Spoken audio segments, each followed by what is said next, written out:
Hi friends, দেখো সকাল সকাল চলে এসেছি একটা নতুন ভিডিও নিয়ে। আর কী রান্না করছি তোমাদের সাথে শেয়ার করবো সেটা। এই দেখো খয়রা মাছটা কেটে ধুয়ে নুন হলুদ মাখিয়ে নিয়েছি। এই যে কে কে চেনো আর কে কে চেনো না কমেন্ট করে জানিও। এই যে খয়রা মাছটা এই যে কড়াইয়ে তেল দিয়ে ভেজেও নিচ্ছি। খয়রা মাছটা দেখো কী দিয়ে রান্না করবো। এই দেখো বন্ধুরা, মাছ ভাজা কমপ্লিট। এই মাছে প্রচুর কাটা, বাচ্চারা তো খেতেই পারবে না। আর দেখো মাছ ভাজা কমপ্লিট, পুরো কাটা বেরিয়ে রয়েছে।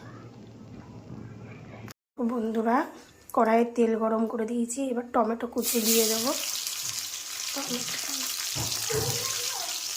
কালো জিরা দিতে ভুলে গেছিলাম, এখন কালো জিরা দিয়ে দিচ্ছি।